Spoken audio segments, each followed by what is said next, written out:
As interest has grown in my photographs of local ancient sites, I thought I'd start to document some of these sites and the walks around them in videos. To begin, one of the furthest flung places I regularly travel to from Banbury, Minster Lovell Hall. For me, the journey inevitably starts at the White Hart bus stop on the old A40, then descending into the Windrush Valley and across the water meadows towards the ruin, unless it's really wet weather, in which case a wander through the village is required. Minster Lovell has often been the site for a first stop, using the picnic bench to have a snack before setting off across the landscape between the Windrush and Evenlode valleys on a long day walk.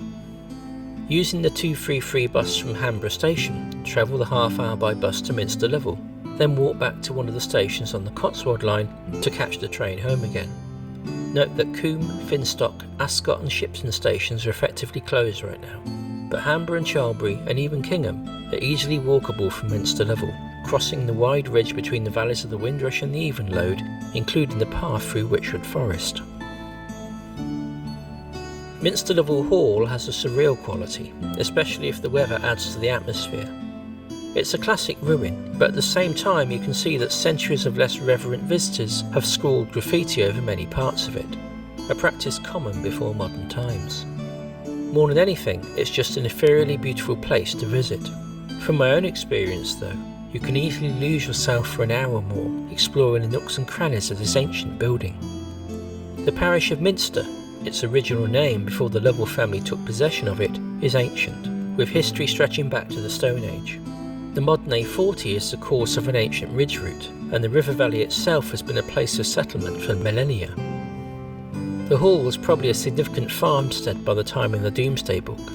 From then it passed from one Norman baron to another, until the Lovell family took up residence around the 13th century. William, 7th Baron Lovell, built the largest parts of the foundation and walls of the present hall around 1431 to 1440.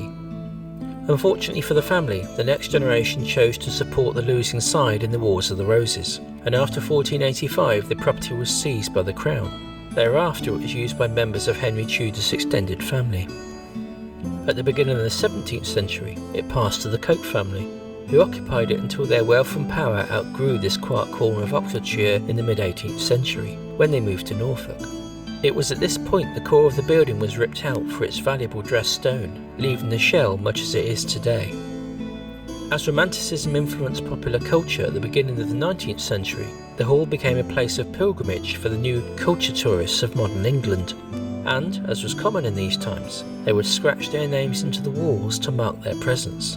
In fact, it's only relatively recently that doing that has been frowned upon. I find the graffiti rather strange. Much of it is dated from the 19th to early 20th century.